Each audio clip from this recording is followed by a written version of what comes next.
You know, it may be cold and gray outside, but you know what? It is perfect cozy weather. So let's gather the family and have a games night. It's always fun. Here with ideas to make it awesome is Tamara Robbins Griffith, who's a big game mom, game girl.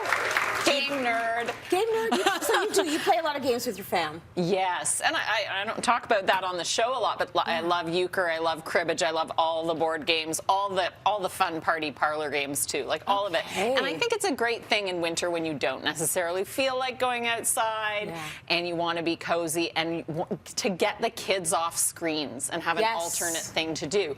But, you know, a lot of these games are great for adults too. You don't have to have kids to play. And you know what? Our audience is playing right now one of my favorite games, Telestrations. So this is like a cross between Pictionary and Broken Telephone. So you write your name in it, you get a phrase, you get this little whiteboard and a dry erase marker. You get a phrase, you draw it, you pass to the next person, and then they look at your picture and they write what they see. Then they pass. So hilarity ensues. It's pretty fun. We played with another family New Year's Eve, and those kids are still talking to their parents about it.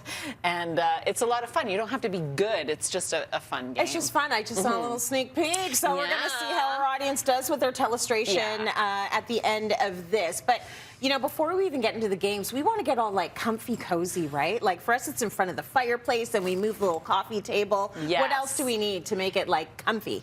Yes. So I think like you want to be cozy, you want to be comfortable. Get those blankets. I'm wearing a new color from Province of Canada. They sell the most amazing like sweatshirt blankets and the best slipper socks you will find. So it's all designed and manufactured in Canada. You just want to be comfortable because if your feet are cold, you know, you can't take down your kids. Some serious strategy. You're going to be distracted. You sound like me when I play the games. It's like, listen, all's fair in love and war, kids. I know. We're going at it. Not like I'm a 48-year-old. We're like, we're even here, right? If you lose, you lose. Let's talk about the snacks because that's an important part of it too. Okay, the snacks too. So, I mean, what's better on a cold, snowy day than hot chocolate by the fire? Well, having board games as well. So these hot chocolate bombs, which I think just make hot cocoa like a more fun experience for your kids, are from a really great cafe and brand called the Grand Order of Divine Sweets. And what I love about them is that they're like as nerdy about their chocolate as they are about fandom. So they have a lot of specific sweets you can get that are themed around Harry Potter, Star Trek, Star Wars, Game of Thrones, and so that was a perfect fit. They even made us some little chocolate dice, which are a really nice sweet treat for the kids. Oh, that is so super cute. Fun. Nice if you're playing games anyways, right? Okay, let's talk about what we need to know about selecting games for different family members. Okay, so let's start at the beginning. And because I'm taking you through some of my favorite games, like outside of the basic, more mainstream ones. If you've only ever played Scrabble and Monopoly, just a reminder that most of the games will say on the box the age range that it's for, as well as how long the gameplay takes so that you can kind of plan. And it's not a science, right? You have to know your own kids and what they're capable of. It's just a reminder that if it says 10 plus, may not be super fun for your 6-year-old. Right.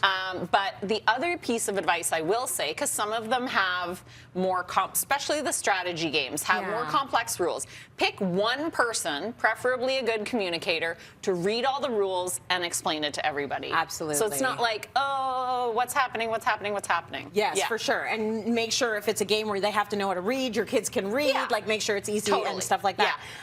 Let's talk about games for the teens. So Splendor is one of my favorite games of this past year. That one. Super fun.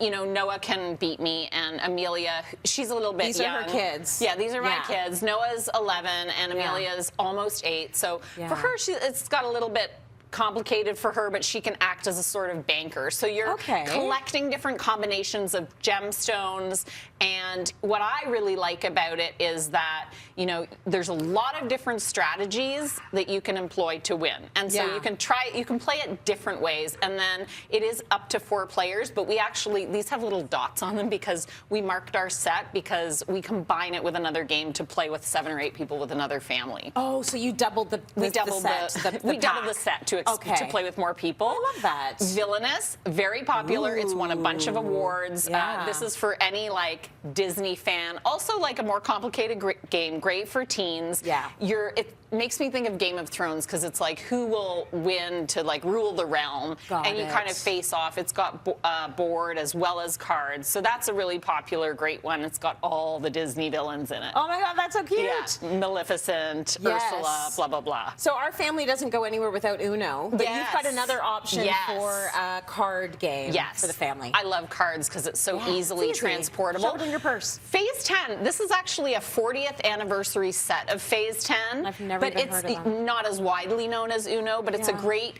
rummy-based game where you're collecting runs and sets at different levels. Yeah. Super fun, and I just like that you can, if you're going to an Airbnb or throw it in your packing, and it's hours and hours of fun. Outside of that. What do we got for the smaller kids, the little kids? Yes, so all of my games are from Toys R Us, widely available. Anyone can find these. I love that we're seeing this kind of whole set of junior versions of classic games. It's like you're training your kids to enjoy playing some of those. I love Catan Junior. I think it's actually really fun. There's also My First Carcassonne. Like, you can prime your kids to get aware of the concepts and practice a little bit till they graduate to the next game. And this is kind of like geared toward 5- and 6-year-olds, but Catan Junior is actually a really fun game. Even for the grown-ups. Yeah, like you get into it. It's fun, it's not boring for me. I love the suggestions outside of Scrabble and Monopoly. That's good to know. Monopoly is like blood sport in my family, so it's nice to have other options.